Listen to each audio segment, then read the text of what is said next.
This is the IELTS listening test.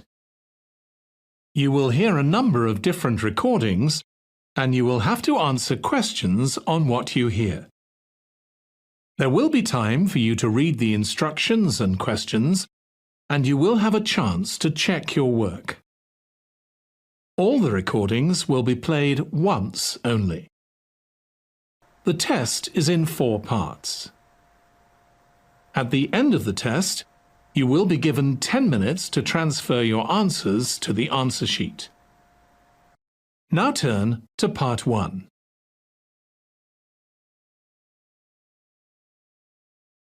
Part 1. You will hear a man having an interview for a job in a hotel. First, you have some time to look at questions 1 to 4.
Now listen and answer questions 1 to 4.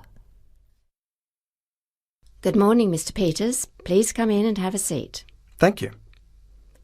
My name's Gloria McKell. I'm the personnel manager here. Now, before we start the job interview, I just need to get a couple of details from you. Sure. Now, first of all, I'd just like to confirm I have the correct details. Your name is George Peters, isn't it? Yes. And your contact phone number is 0438 637 935? That's right. We have vacancies for a couple of positions in our hotel at the moment. Which position are you interested in applying for? Room service. Room service, right. Now, I'd like to find out a little about your employment background. Have you worked in a hotel before, or have you been employed in any capacity in the hospitality industry? I've never actually worked in a hotel, but I've been a waiter in a couple of different places. Oh, good. I'm sure that experience will come in handy. Also, at the moment, I'm doing a course. Oh, what are you doing? I'm studying tourism management. I'm in the 2nd year of a 3-year course. That's good to hear. Oh, by the way, we have quite a few international guests staying here. Do you speak any foreign languages? I did French at high school, and I'm studying Korean as part of my diploma course. And how well do you speak those languages? Well, I can have a simple conversation in French, but my Korean's still fairly basic, though I think it'd come in handy with room service. Good. Before you hear the rest of the conversation, you have some time to look at questions 5 to 10.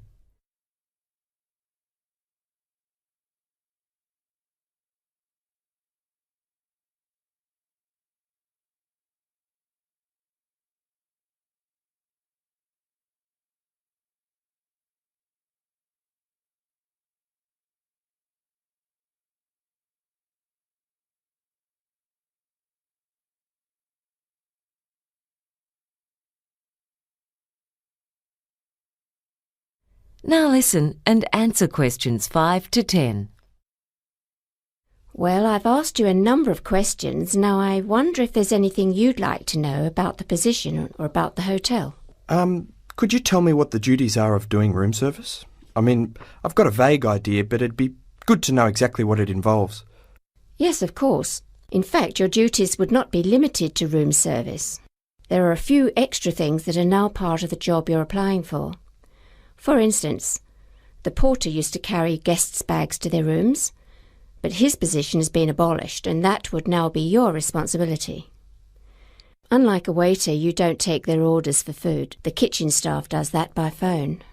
Right. If you're on afternoon shift, you also have to take the afternoon newspapers to the guests who've ordered them. But if you're on the morning shift, it's done by the concierge. You're qualified to serve alcohol, aren't you? Yes. Good, because on evening shifts you may have to serve in the hotel bar. What else? If a guest calls to say there's a problem with some of the equipment in the room, if it's something simple like one of the light bulbs is blown, then you replace it. But if it's something more complex, say if the TV isn't working, you leave that to the technical staff. I see. Oh no, sorry. There's been a change in that. In fact, now all electrical work has to be done by the technical staff. It's an occupational health and safety issue. Better to be safe than sorry, I suppose. Yes. You don't have to do any of the cleaning, though you do have to remove any dirty plates the guests have used in their rooms. The cleaners are the ones who make sure the fridges have the right amount of drinks and snacks in them. There are a few other duties, but basically room service plays an important role in maintaining guest satisfaction, and so a friendly attitude and efficiency are what's required. Oh, that goes without saying. And could I ask about the pay and conditions? Of course. The pay is $20 per hour and $25 per hour between 10 p.m. and 6 a.m, as well as on Sundays. Right. And what's provided by the hotel?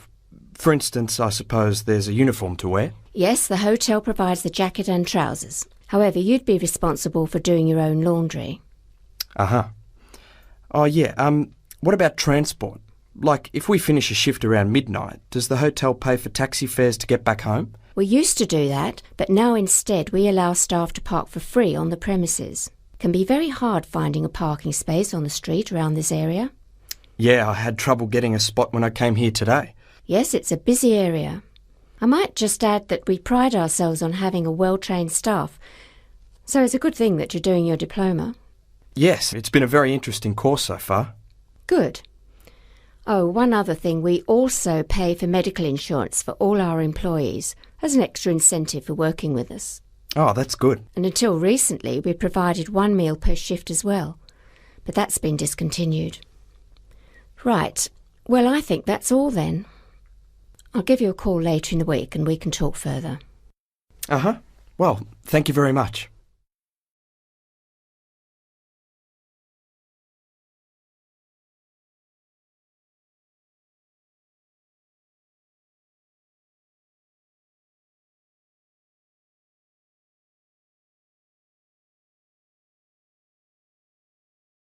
That is the end of part 1.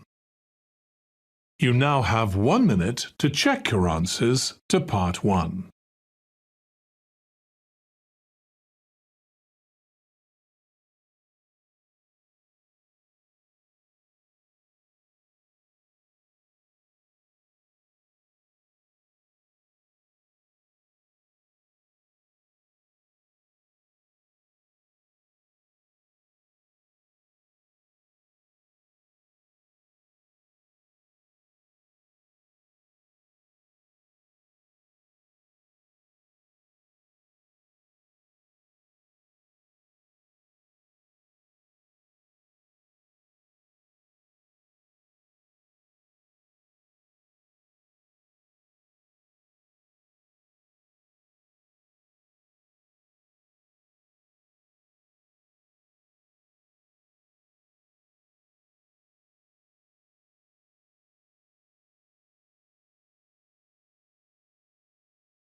Part 2.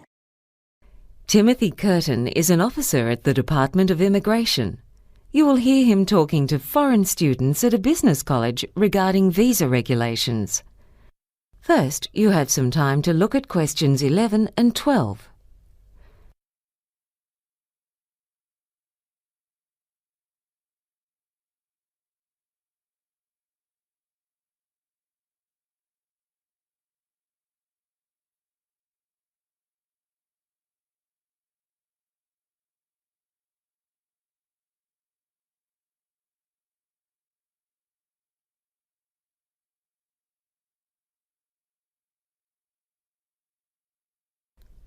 Now listen and answer questions 11 and 12. Good morning, everyone. My name's Timothy Curtin, and I work for the Department of Immigration. I've come along today to give you some information about visa regulations so as to make your stay here a bit easier. I'll be telling you about some of the rules for those on student visas and particularly about how to extend your visa. Now, I'm from the Atwood office of the Department of Immigration. At our office, we mainly process work visas. However, in the office where I used to work, I dealt mainly with student visas, which is why I was chosen to speak to you today. For other matters, such as residency applications or medical visas, you need to go to the Hampstead office of the department. For visas for people who are here on holidays, you can go to any office of the Department of Immigration. As you would know, there are certain conditions for people who hold student visas. For instance, if you move, you have to tell your college. The college then has to inform the department by mail, giving both your old and new address. You can change the college where you study, but you have to let the department know that you've enrolled with a new college. You're also allowed to work, but remember that the maximum you can work is 15 hours per week, because you're here as full-time students, so your main focus has to be on studies. You can also take up to 3 weeks holidays between courses.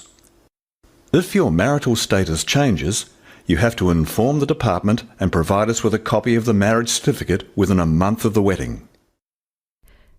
Before you hear the rest of the talk, you have some time to look at questions 13 to 20.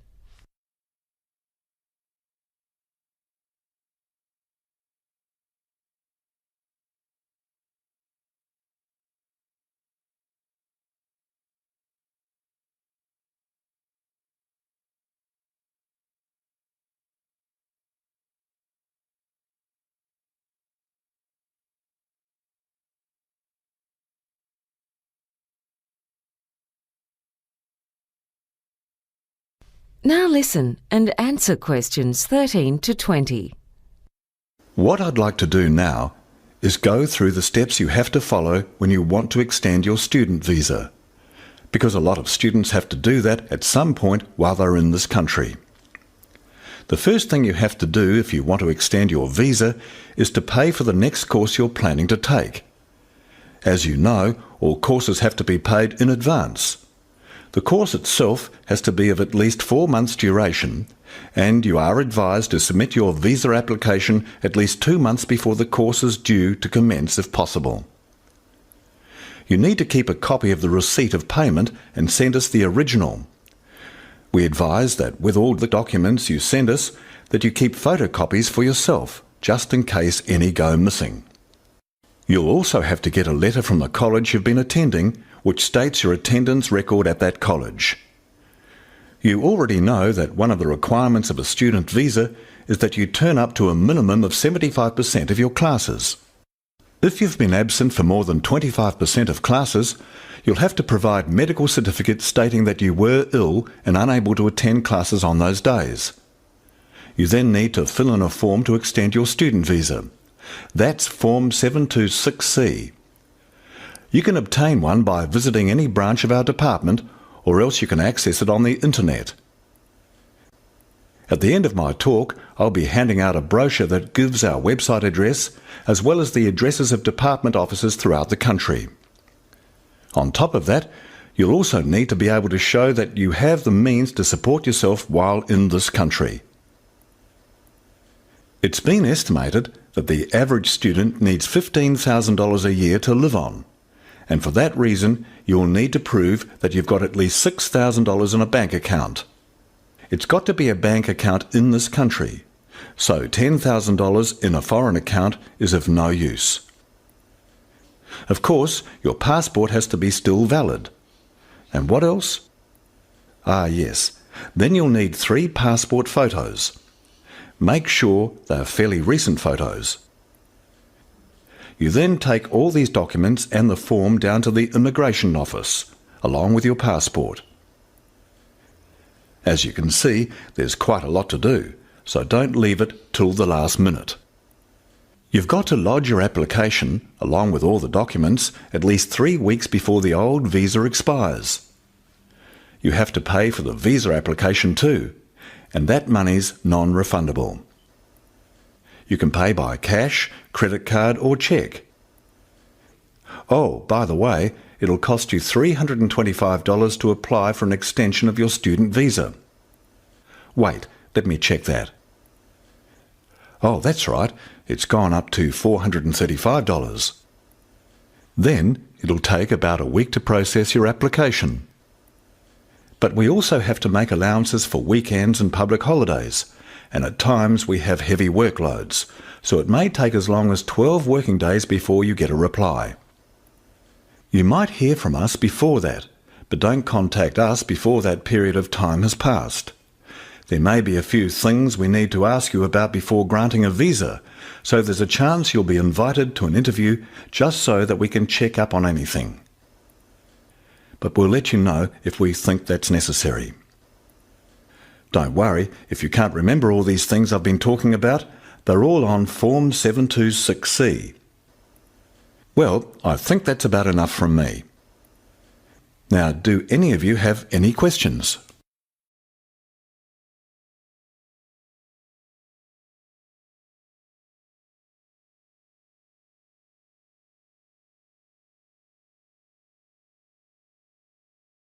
That is the end of Part 2. You now have 30 seconds to check your answers to Part 2.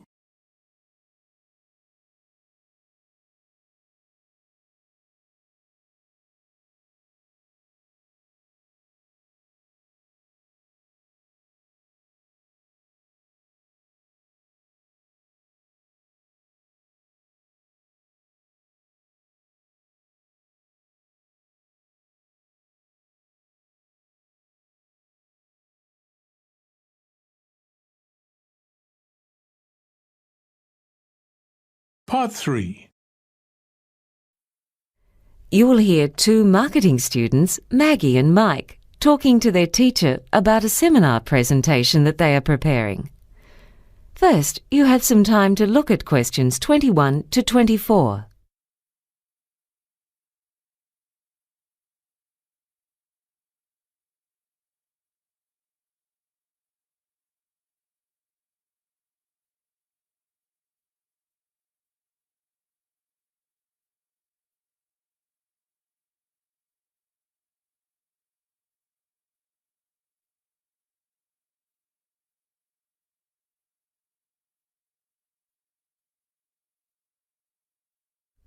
Now listen and answer questions 21 to 24. So, you two are going to give a presentation next week about the beauty industry, aren't you? Yeah, we've divided it into 2 sections. First we'll be looking at the place of the beauty industry in the economy. Yeah, and then we were going to look at what drives it, as well as some recent trends. That sounds like a good way of doing it. OK, Mike, how are you going to be starting off? Well, first we were amazed at the size of the industry. It's measured in billions, not millions. It's worth $160 billion a year globally. That figure includes products for hair care. They're worth $38 billion alone. Then there's makeup and perfume. I think that's $15 billion. Plus cosmetic surgery, skincare products, diet pills and health clubs. In America, more money is spent on beauty than on education. Really? Yeah. The profits of the leading company in the industry have been growing by 14% a year for the last 13 years. And the industry as a whole has been growing at a rate of 7% a year. In India, sales of anti-aging creams are growing by 40% a year. And you know the Avon ladies? Well, there are 900,000 of them in Brazil, which is more than the number of people in its navy and army. Amazing. Now, just going back a bit, you mentioned cosmetic surgery. Do you have any data on that? Yeah. It's worth $20 billion a year now, and the number of procedures they do in the US has jumped by more than 220% since 1997. Botox injections to remove wrinkles are the main thing done these days, but nose jobs and fat removal are still very common. And there's been a real boom in teeth whitening. Also, because the cost of cosmetic surgery has really come down, a lot more people can afford it now. And do you know much about the history of the industry? Well, the modern beauty industry really started up about 100 years ago. When photography became widespread, it became much easier for the public to see idealised standards of beauty, and people wanted to buy the products to make themselves look like the models they saw in magazines. By the middle of the century, scientific advances led to changes in the ingredients used in many cosmetics, which made them more affordable, and packaging made them more attractive. Before you hear the rest of the conversation, you have some time to look at questions 25 to 30.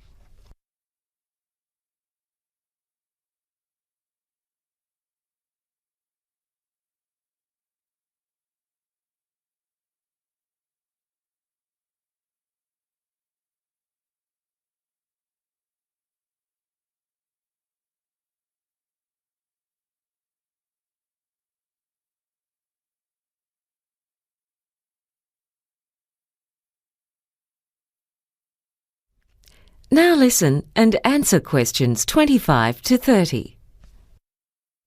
Now, in the second part of your presentation, you're going to be looking at why people buy the products. Yes, that's right.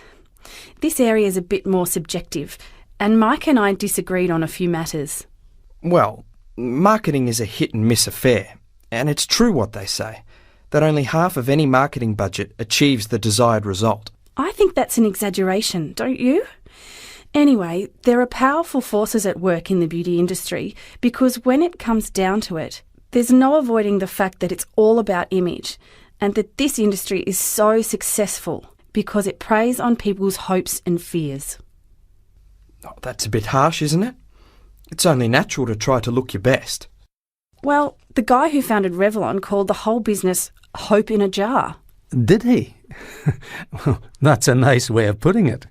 We found a British study of 11,000 people which concluded that people who are less attractive earn less money.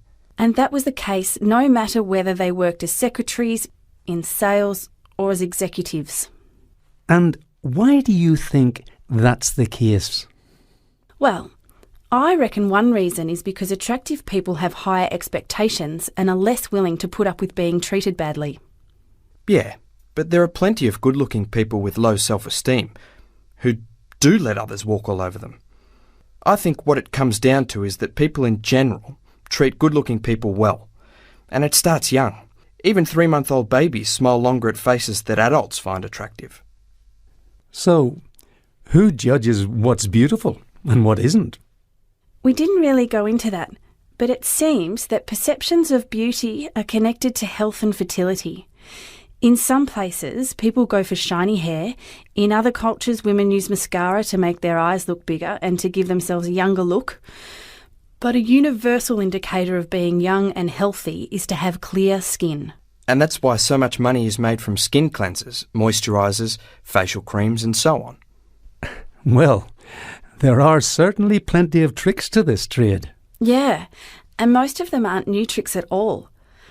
I think I could make a link at this part of the presentation to what Mike was saying about the early 20th century, because there's a trend now in the beauty industry to go back to the approach they had a century ago, when they stressed a connection between beauty and health. They got women to have facials and do exercise classes. Now they aim at beauty, but also like people to be fit, not just thin. Oh, come on. The industry just scares people into going on diets that can actually harm them. And most of those thin models aren't in good physical condition. They're just hungry. You can't tell just by looking. Anyway, I'm not denying that image is important. In fact, beauty firms spend up to 25% of their turnover on advertising. That's incredible. Isn't it? And they put just 2 or 3% into research and development. By comparison, in the pharmaceutical industry, 15% of sales goes into research and development. Well, it sounds like you've got the topic well covered. I'm sure the class will really enjoy your presentation.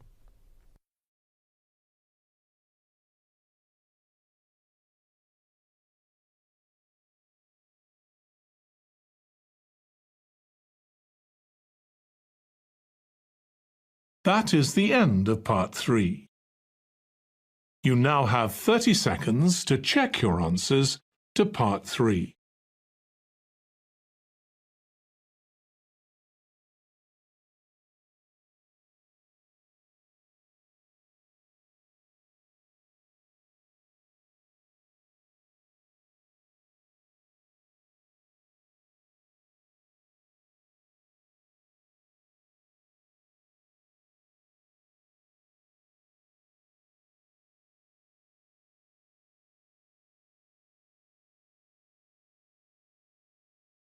Part 4.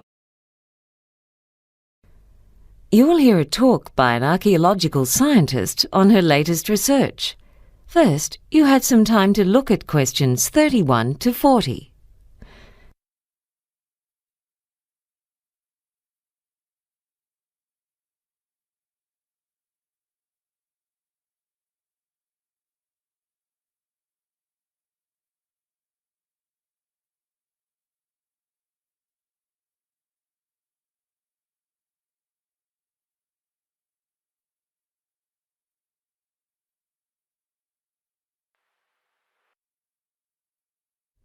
Now, listen and answer questions 31 to 40. Good morning, ladies and gentlemen. Many of you may remember that in 1991, a couple who were hiking high in the mountains on the border between Italy and Austria found the body of a man who had died 5,300 years ago. This corpse was later given the nickname the Iceman. Fortunately, a complete set of clothes and a variety of gear were found on or near the corpse, and these give us further clues as to his identity. Today, I'd like to speak to you about some of the latest findings on the Iceman. Scientists have learned from the Iceman's corpse in the same way as detectives investigating a murder gather clues from the victim's body. The study of the Iceman's bones shows that he was 46 years old at the time of death, which is relatively old for people at that time. It appears that he belonged to a group from central northern Europe rather than to the group of people who lived not far to the south of the spot where his body was found. Yet it seems he may have moved around somewhat during his life. Although exactly where he spent his life is unknown, investigation of his tooth enamel suggests that he grew up in one place and then spent several decades in another area. Samples taken from his stomach and intestines give us an indication of what he'd eaten shortly before his death, including grains, though this does not allow conclusions to be drawn as to what he usually ate. However, samples of his hair show that his usual diet consisted of plants and the meat of several animals. Living in a time long before the development of modern medicine, the tattoos on his back may indicate acupuncture points, yet on the other hand they could simply be a form of body decoration. It seems that he was not in a good state of health in the last 6 months of his life. There are 3 lines, known as Bowes lines, on the single fingernail that was found. These lines occur if the nail stops growing due to illness and then starts growing again. It was initially assumed that he died of the cold in autumn because of the presence of a piece of fruit that ripens in late summer. Yet there is now strong botanical evidence that he died in spring. This is because pollen of the hop hornbeam tree was found in his intestines, and that small tree blooms only in late spring. So he may have breathed some in or drunk some water containing the pollen shortly before his death.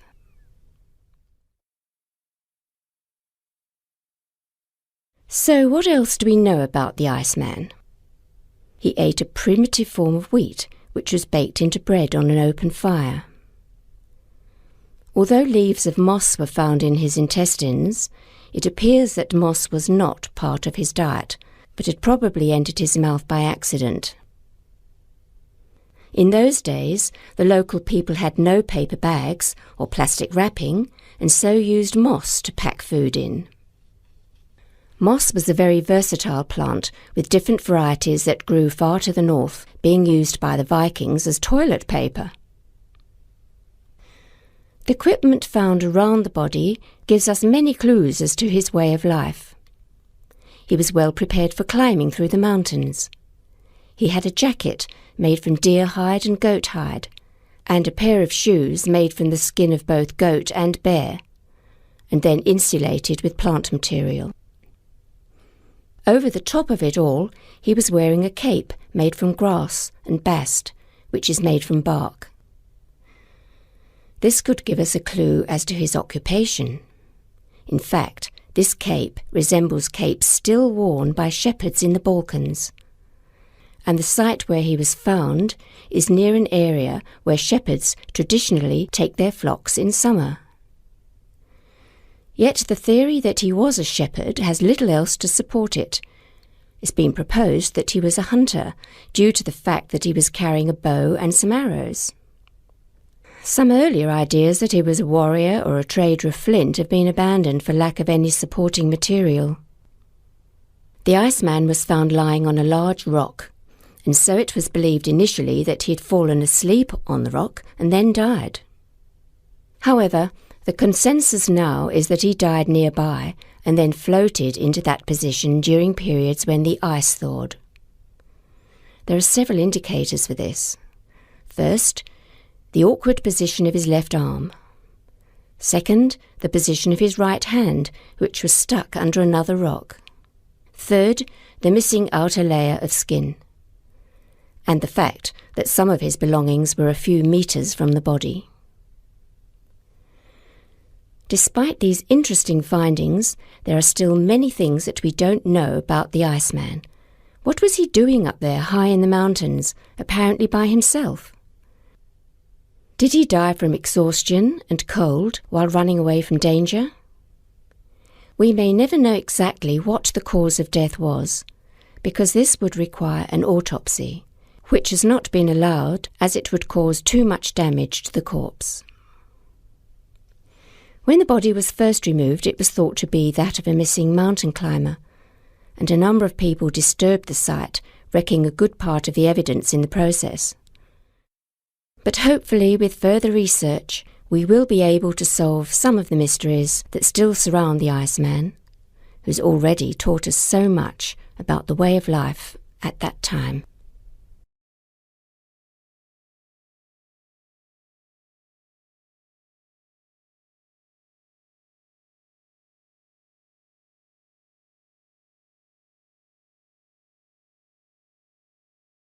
That is the end of Part 4. You now have 1 minute to check your answers to Part 4. That is the end of the listening test. In the IELTS test, you would now have 10 minutes to transfer your answers to the answer sheet.